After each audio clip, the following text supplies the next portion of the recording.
Central Vista अगर बनता है तो भारत का एक नया कीर्तिमान, एक भव्य नई दिल्ली बनेगी। और सारा प्लान आप गहरे से पढ़िए तो आपको लगेगा कि कितना ज़रूरी है ये प्रोजेक्ट।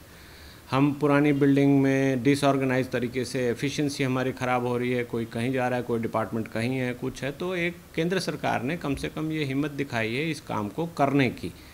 तो इसमें इनको क्या ऐतराज़ है? कांग्रेस की तो बिना बात की आदत रही है ऐसे झूठे मूठे चीज़ों को उठाते रहना, जिनको कि जनता अब बुरी तरह से नकार चुकी है। अब तो कोर्ट भी नकार चुकी है, मीडिया भी करीब करीब नकार चुकी है। इनके कुछ पाले हुए मीडिया के लोग हैं जो इनकी डफली बजाते हैं, उससे हमारी डेमोक्रेसी पे कहीं कोई फ़र्क नहीं पड़ता। ये बहुत अच्छी खबर है और ये भी बताता है कि एक डेमोक्रेसी जिसमें एक चुनी हुई सरकार अपना काम कर रही है सही ढंग से, उसके बीच में ये छुपे हुए या गद्दार जैसे लोग जो जिनका इंटरेस्ट कहीं और है, जो मूलतः सरकार के काम को रोकना चाहते हैं किसी भी तरीके से, पहले मीडिया में गलत न्यूज़ डालकर या लोगों को गलत ढंग से मोटिवेट करके, उसके बाद कोर्ट में जाके पहले सुप्रीम कोर्ट गए, फिर हाई कोर्ट गए। हाई कोर्ट में डिटेल में सारी चीज़ें मंगाई हैं, एफिडेविट फाइल कराया सेंट्रल गवर्नमेंट से, वीडियो क्लिप मंगाए, वीडियो रिकॉर्डिंग वहाँ की हुई है, और तब जाके ये डिटेल में इनके मुंह पे करारा तमाचा हाई कोर्ट ने मारा है। इनकी सारी ब्लफबाजी, इनकी सारी झूठ पकड़ी गई है यहाँ पर। राहुल गांधी कौन है कहने वाले? अपराधी? क्या उनको कोई पावर दे दी गई है? उनकी क्या समझ है सारी दुनिया को पता है, मैं उस पर कोई कमेंट नहीं करना चाहता। ये अपनी दुकान उठाकर यहाँ से कहीं चले जाएं, अपने नानी के घर चले जाएं, कहीं भी चले जाएं, भारत का पीछा छोड़ दें।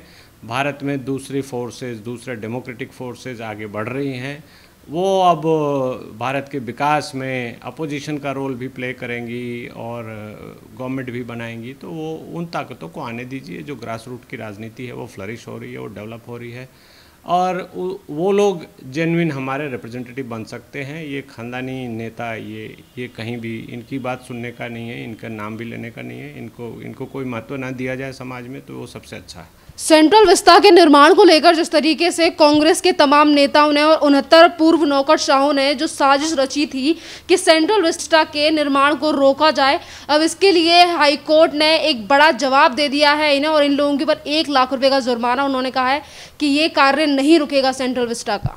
ये बहुत अच्छी खबर है और ये भी बताता है कि एक डेमोक्रेसी जिसमें एक चुनी हुई सरकार अपना काम कर रही है सही ढंग से, उसके बीच में ये छुपे हुए या गद्दार जैसे लोग जो जिनका इंटरेस्ट कहीं और है, जो मूलतः सरकार के काम को रोकना चाहते हैं किसी भी तरीके से, पहले मीडिया में गलत न्यूज़ डालकर या लोगों को गलत ढंग से मोटिवेट करके, उसके बाद कोर्ट में जाके पहले सुप्रीम कोर्ट गए, फिर हाई कोर्ट गए। हाई कोर्ट में डिटेल में सारी चीज़ें मंगाई हैं, एफिडेविट फाइल कराया सेंट्रल गवर्नमेंट से, वीडियो क्लिप मंगाए, वीडियो रिकॉर्डिंग वहाँ की हुई है, और तब जाके ये डिटेल में इनके मुंह पे करारा तमाचा हाई कोर्ट ने मारा है। इनकी सारी ब्लफबाजी, इनकी सारी झूठ पकड़ी गई है यहाँ पर। सर, ये भी बात है कि अभी तक राहुल गांधी और कांग्रेस की तरफ से इसी प्रस्ताव को पहले पास कर दिया गया था। पहले से कांग्रेस की तरफ से ही सेंट्रल विस्टा या फिर नए संसद भवन को लेकर निर्माण की बात करते ये लोग आए थे। आज अगर केंद्र सरकार की तरफ से ये फैसला लिया गया है और इसकी नींव रखी जा रही है, बनाया जा रहा है संसद भवन नया, तो इसको लेकर कांग्रेस को इतनी ज़्यादा प्रॉब्लम क्यों है?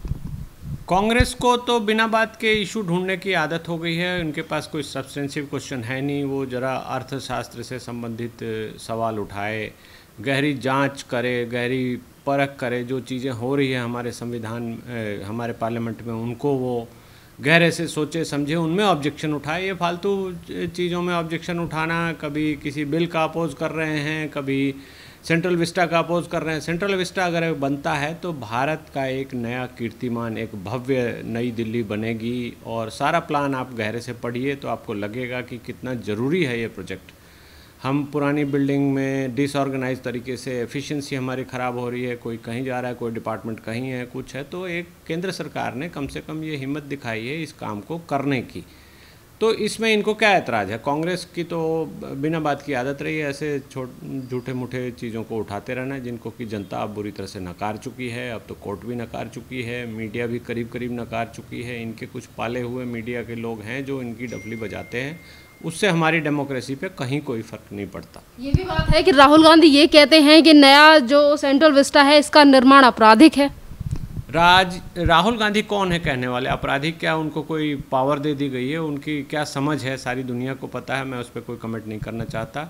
ये सारा कुछ एक प्रक्रिया से किया गया है, टेंडर हुआ है, टेंडर में आप पार्टिसिपेट कर लेते, टेंडर के खिलाफ आप कोर्ट चले जाते, जो L1 आया है उसको अवार्ड किया गया है। तो इनको तो बहुत ही चुभ रहा है कि ये अच्छे काम क्यों हो रहे हैं। पहले जब गुजरात में सरदार सरोवर पर मूर्ति बनी तो उसको लेके इन्होंने हवाला मचाया, हल्ला हवाला, और जब वो सब ठीक चल रहा है, एक टूरिस्ट हॉटस्पॉट बन गया है, तो अब वो चुपके से दूसरी जगह की बातें उठा रहे हैं। तो इनके पास कोई काम नहीं है।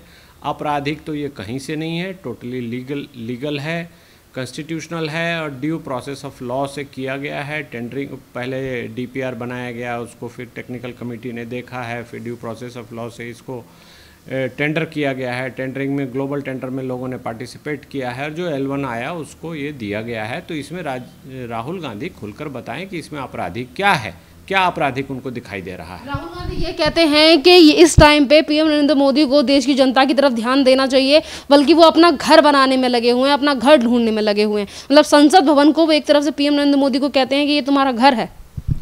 ये प्रधानमंत्री का घर उसमें बन रहा होगा, लेकिन वो तो छोटा सा हिस्सा है। और ये इन लोगों को शर्म नहीं आती ऐसी बातें बोलते हुए, जो बड़े बड़े बंगलों घेर कर बैठे हैं, सदियों से बैठे हैं, 50 साल 60 साल से बैठे हैं बिना बात के। आप एक MP हैं छोटे से, तो आपको क्या बंगलो मिल जाएगा? आपकी बहन किस अधिकार से रहती है? तो वो उसकी ओर देखिए।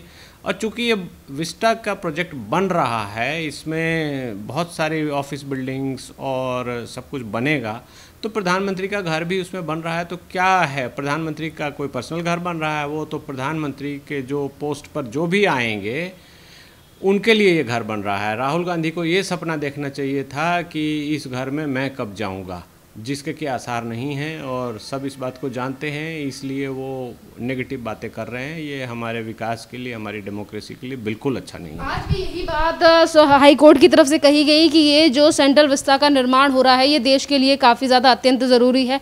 उसके बावजूद भी एक सवाल ये उठता है कि जब भी देश के विकास की बात आती है तो कांग्रेस की तरफ से ही सबसे पहला ऑब्जेक्शन क्यों निकल कर आता है? कांग्रेस ने विकास की कोई राजनीति कभी की नहीं, लोगों को धोखे में रखा, लोगों को डिवाइड करके रखा, जाति के नाम पर लड़ाया, धर्म के नाम पर लड़ाया, विकास के नाम पर दलाली की, कमीशन खाया, किकबैक खाया। तो कांग्रेस का तो मूल चरित्र यही है। अब आज इनको ये सब करने को नहीं मिल रहा है, इनको दिखाई नहीं दे रहा है कि हम कहाँ क्या करें, तो ये उल्टी सीधी बिना सिर पैर की बातें उठाते हैं और इन बातों का कोई मतलब नहीं है। जनता इनको पूरी तरह से नकार चुकी है, हमारा प्रजातंत्र इनको नकार चुका है, ये अब नॉन एग्जिस्टेंट हो गए हैं।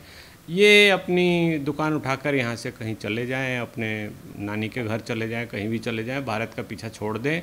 भारत में दूसरी फोर्सेस, दूसरे डेमोक्रेटिक फोर्सेस आगे बढ़ रही हैं, वो अब भारत के विकास में अपोजिशन का रोल भी प्ले करेंगी और गवर्नमेंट भी बनाएंगी। तो वो उन ताकतों को आने दीजिए, जो ग्रास रूट की राजनीति है वो फ्लरिश हो रही है, वो डेवलप हो रही है और वो लोग जेन्युइन हमारे रिप्रेजेंटेटिव बन सकते हैं। ये खानदानी नेता ये कहीं भी इनकी बात सुनने का नहीं है, इनका नाम भी लेने का नहीं है, इनको कोई महत्व ना दिया जाए समाज में, तो वो सबसे अच्छा है। सर, आज जो हाई कोर्ट की तरफ से जिन याचिकाकर्ताओं के ऊपर 1-1 लाख रुपए का जुर्माना लगाया गया है, जिस तरीके से ये लोग देश को हमेशा बदनाम करने की कोशिश करते हैं और आज इन लोगों के ऊपर 1 लाख रुपए का जुर्माना लग चुका है, तो क्या इन चीज़ों से इन लोगों को सबक मिलेगा या फिर आने वाले टाइम में ये इसी तरीके से चिट्ठी लिख लिख के हमारे देश को बदनाम करते रहेंगे?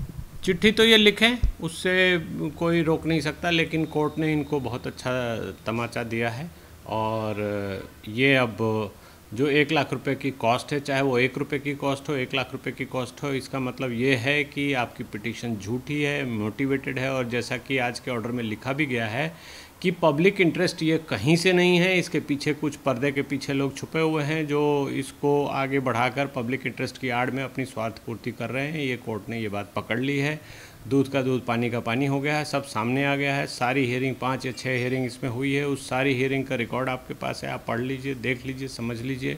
इनकी सारी पैंतरेबाजी पकड़ी जा चुकी है, इसलिए अब इनके पास करने को कुछ नहीं है और सेंट्रल विस्टा हमारे लिए, हमारे देश के लिए बहुत ही अच्छा भव्य एक कार्यक्रम, एक प्रोजेक्ट है जो होगा और बहुत ही अच्छे से होगा। इससे हमारे जो ऑर्गेनाइजेशन है पार्लियामेंट का, जो ऑर्गेनाइज्ड एक्टिविटीज़ हैं वो बढ़ेंगी, कॉस्ट कम होगी, रनिंग कॉस्ट कम होगी, लोगों को सुविधा ज़्यादा होगी, सुरक्षा ज़्यादा होगी। तो उसमें क्या ऐतराज़ है? इनको तो आगे बढ़कर सपोर्ट करना चाहिए था कि ये आप कीजिए, हम आपके साथ हैं। सेंट्रल विस्टा को लेकर सुप्रीम कोर्ट की तरफ से पहले ही ऑर्डर दिया जा चुका था और इस बार जो याचिका की बात थी सुप्रीम कोर्ट ने मना कर दिया था इंटरवीन करने से। इसके बावजूद भी जिस तरीके से ये लोग प्रोपेगेंडा चलाते हैं, तो अब तो इनके लिए एक बड़ा झटका होगा कि अब तो सुप्रीम कोर्ट के बाद हाई कोर्ट ने भी नकार दिया है और पकड़ लिए हैं इनकी चालसाजियां। इनकी तो रिकॉर्ड पे पकड़ी गई है, क्योंकि देखिए मीडिया में झूठा मूठा बयान देकर पर्दे के पीछे से किसी से जाकर मिल लेना, चाइना में जाकर लोगों से बातचीत कर लेना या दूसरे एंटी इंडिया फोर्सेस से बात कर लेना, वो बातें रिकॉर्ड पे नहीं आ पाती है, पकड़ी नहीं जाती है। चूँकि ये कोर्ट की प्रोसीडिंग्स थी, तो कोर्ट का जो हम स्टैंडर्ड प्रोटोकॉल है, हम सब आप जानते हैं कि कोर्ट में सब कुछ दूध का दूध पानी का पानी हो जाता है, सब कुछ ऑन रिकॉर्ड आता है। दूसरी साइड को कहा जाता है कि ऐसा आपके खिलाफ कहा गया है, आप आकर सफाई दीजिए, बताइए उसको। फिर न्यायाधीश अपने हिसाब से दिमाग लगाकर एविडेंस एक्ट के हिसाब से, कॉन्स्टिट्यूशनल प्रोविजंस के हिसाब से उन चीज़ों को देखते समझते हैं और तब जाकर एक वर्डिक्ट देते हैं। अगर आप एग्रीव्ड हैं तो उसको चैलेंज कीजिए, आगे ले जाइए। लेकिन चूँकि ये पहले सुप्रीम कोर्ट से यहाँ आ चुके हैं, तो अब इनके सारे दरवाजे बंद हो चुके हैं, इसलिए इनके मुंह पे ये बहुत करारा तमाचा लगा है और ये दिखाई दे रहा है कि ये सिर्फ झूठ की राजनीति, ऑब्स्ट्रक्टिव राजनीति करना चाहते हैं। कुछ नया हो रहा है तो उसको रोको, किसी तरह से मीडिया में उसके बारे में गलत बयानी करो, कुछ उल्टा सीधा करो, लोगों को भड़काओ, PIL डालो, तो ये सब थोड़े दिन की बात है, ये ख़त्म हो जाएगा इनका। कांग्रेस ने इतने सालों तक हमारे देश में राज किया है और इसी राज करने के बीच में कांग्रेस की तरफ से काफ़ी इमारतें हैं और काफ़ी स्थल हैं जो इनकी तरफ से बनाए गए हैं। आज अगर केंद्र सरकार की तरफ से कोई भी फैसला लिया जाता है किसी भी इमारत को बनाने के लिए, किसी भी भवन को बनाने के लिए, तो हमेशा कांग्रेस की तरफ से ये कहा जाता है कि ये व्यर्थ है, ये सिर्फ पैसों की बर्बादी है। हाँ, पैसों की बर्बादी इनको अब दिखाई दे रहा है। इनके तो पुराने प्रोजेक्ट ज़्यादा दिन पुरानी बात नहीं है। हम कॉमनवेल्थ गेम्स को देख लें या इनके जो दूसरे कांड किए हैं इन्होंने, आर्म्स खरीद में जो दलाली खाते थे उनको देख लें। कोई भी प्रोजेक्ट इनका बनता था तो वहाँ दलाली मंत्री जी हों, इनके नेता हों, छोटे मोटे जो भी हों, सब अपने खास कॉन्ट्रैक्टर्स को ये कॉन्ट्रैक्ट देते थे। तो वो सब अब ख़त्म हो गया है, सब ट्रांसपेरेंट हो गया है, सब ग्लोबल प्रोसेसिंग से हो रहा है। तो इनको तो तकलीफ़ होगी ही। ये किसी इंडस्ट्रियल घराने से कभी जोड़ के देखते हैं प्रधानमंत्री को, कभी कुछ जोड़ के देखते हैं। तो ये फालतू की बातें हैं जो इनकी मानसिकता, जो गंदी मानसिकता है वो उसको दिखलाती है और ये सब दिख रहा है और जनता इन चीज़ों को समझ चुकी है।